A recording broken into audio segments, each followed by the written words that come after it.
અને એ છોકરો નાવા પડ્યો તો એ પાણીમાં ડૂબી ગયો તો આ ચિત્તલ માતાજી લઈને એને બહાર કાઢ્યો. તમે કેટલાક વર્ષથી અહીં ખોડિયાર માતાજીનું મંદિર આવો? 10-15 વર્ષથી આવતા. બરોબર. સબસ્ક્રાઇબ કરો, બીજું કઈ કહેવાય. ખૂબ ખૂબ આભાર ભાઈ. રામ રામ વાલેડાના. આજે આપણે આવી ગયા છે વેરાવળ તાલુકાના સૌની ગામે ખોડિયાર માતાજીના મંદિરે. તો આપણે આજે તમને બધું બતાવવાના છે, દર્શન કરવાના. ખોડિયાર માતાજીના મંદિરનો ઇતિહાસ ઘણા વર્ષો જૂનો છે અને અહીંયા એક રમણીય ધોધ પણ આવેલો છે, એ પણ તમને બતાવવાના છે. અને અહીંયા આપણે આજના પૂજારી સાથે પણ વાત કરવાના છે, તો તમને પણ ચાલો આગળ બતાવીએ અને દર્શન કરાવીએ. ચાલો.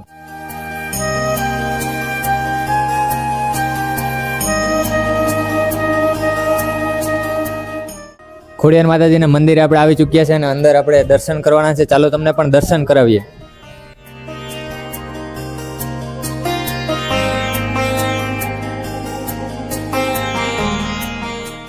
તો આપણી સાથે અહીંયા બાપુ છે. બાપુને પણ આપણે ઘણું બધું પૂછવાના છે એક જગ્યાએ બેસીને. હિરણ નદીને કાંઠે આવેલું ખોડિયાર માતાજીનું મંદિર ખૂબ જ સુપ્રસિદ્ધ છે અને અહીંયા આપણે દર્શન કરી લીધા. હવે આપણે ધોધ તરફ જવાના છે. ધોધના પર તમને અલગ અલગ સિનેમેટિક શોટ બતાવવાના છે. તો ચાલો આગળ. તો અમને ઘણા બધા મિત્રો દેખાણા છે જે બટુક ભોજનનો આનંદ માણી રહ્યા છે.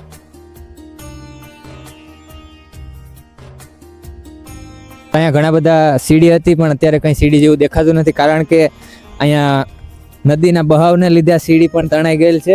તો આપણે નીચે આવી ગયા છે ને અહીંયા ધોધ છે સામે તમે જોઈ શકો છો. અને ઘણા બધા મિત્રો અહીંયા આનંદ કરી રહ્યા છે. બધા લોકો અહીંયા ફોટા પાડી રહ્યા છે, બાળકો રમી રહ્યા છે અને ખૂબ જ સરસ લોકેશન છે.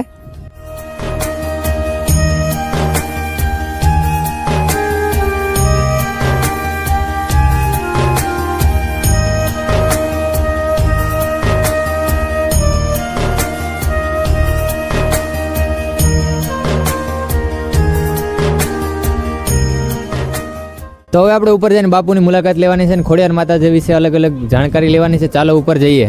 ઘણા લોકો અહીંયા આવો બધી કચરો કરે છે, પ્લાસ્ટિક અને એવો નેચરલ જગ્યાને બગાડે છે. તો ખાસ અપીલ છે મારી કે આવો કોઈ કચરો ન કરે અને પ્રાકૃતિક જગ્યાને પ્રાકૃતિક રહેવા દો. ચાલો આપણે બાપુની મુલાકાત કરીએ અને ઘણા બધા પ્રશ્નો પૂછીએ. મંદિરના ભગત જીવરાજ બાપુને પૂછવાનું છે કે શું શું ખોડિયાર માતાજીની વિશેષતા છે અને શું શું અહીંયા પરચા આપ્યા છે. તો બાપુ આપણે જણાવશે. આ જે સૌની બોલાય છે, સોમનાથ જિલ્લો, વેરાવળ તાલુકો અને સૌની ગામ અને ગાગડિયા ખોડિયારમાં તરીકે ઓળખાય છે. અને આ ગુનો છે અહીંયા છે જે માતાજીનો, એમાં કાયદેસર માતાજી બિરાજે છે. આજથી 4 વર્ષ પહેલા અહીંયા બાજુમાં મંડોળ ગામ છે. મંડોળ ગામના વરસિંહભાઈ રાજાભાઈ પરમાર એ અહીંયા આવ્યા હતા. ડોકું કાઢ્યું તો કાયદેસર માતાજી ગુનાની અંદર બિરાજતા હતા. પછી ત્યાં અહીંયા પૂજારી હતા આંબલિયારા ગામના નારાયણદાસ કરી, તો એને બોલાવ્યા તો એને માતાજીના દર્શન થયા. અને આપણે માળિયા તાલુકામાંથી અવાણિયા ગામ કારાભાઈ આનંદભાઈ દરબાર એ પણ હતા, એને બોલાવ્યા તો એ ત્રણેયને કાયદેસર માતાજીના દર્શન થયા.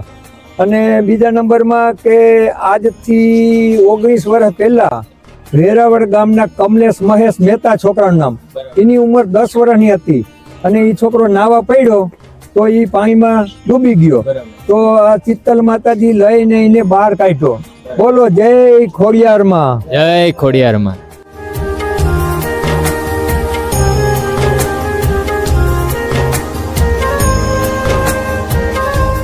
ખૂબ સરસ આ ધોધ છે અને આની ઊંડાઈ અત્યાર સુધી કોઈ માપી નથી શક્યું એવું બાપુનું કેવું છે. અને ખૂબ જ ઊંડો આ ધોધ છે અને આમાં ક્યારેય પણ સાત દુષ્કાળ પડે તો પણ પાણી પૂરું નથી થયું.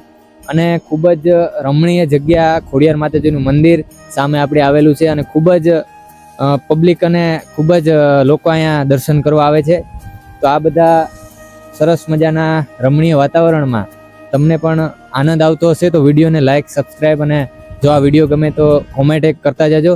જય ખોડિયારમાં. હવે આપણે ખોડિયાર માતાજીના મંદિરે તો ધોધ ને એવું બધી ઘણું બધી આપણે જોયું, બાપુએ પણ આપણે ઘણી બધી માહિતી આપી.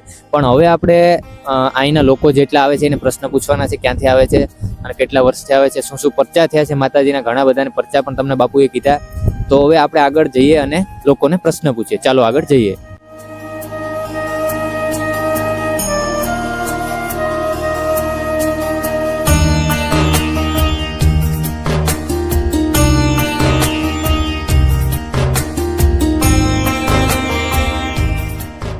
બધા અહીંયા લોકો છે અને અહીંયા ખૂબ જ શ્રદ્ધાનું એક સ્થાન છે. તો આ ભાઈ આપણે અહીં મળ્યા છે તો ભાઈને આપણે મળીએ અને ઘણી બધી માહિતી લઈએ. તો ચાલો જઈએ. તો ભાઈ તમારે કયું ગામ તમારું? વેરાવળ. બરાબર. અને તમે કેટલાક વર્ષથી અહીં ખોડિયાર માતાજીના મંદિરે આવો? 10-15 વર્ષથી આવતા છે. બરોબર. અને અહીં તમે આવીને તમને શું અનુભૂતિ થાય છે? બહુ આનંદ આવે છે. બરાબર. અને તમે કોની સાથે અહીંયા મંદિરે આવેલા છો? ફેમિલી માટે. ફેમિલી સાથે. બરાબર. કિશનભાઈને મળીને ખૂબ આનંદ થયો. માતાજીનો જયકારો બોલાવશે ભાઈ. ખોડિયાર માની જય. વેરાવળ. કેટલાક વર્ષો થયા માતાજીને દર્શન કરવા? અમે 20-25 વર્ષથી આવીએ છીએ. એવું છે? કંઈ પરચા મળ્યા છે માતાજીના? હા, મળેલા છે ને. એવું.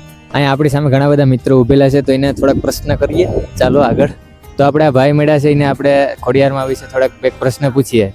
શું નામ ભાઈ તમારું? મયુર આજ્ઞા. મયુરભાઈ આજ્ઞા. તો તમે કેટલાક વર્ષથી ખોડિયાર માતાજીના મંદિરે આવો? 10 વર્ષ થયા.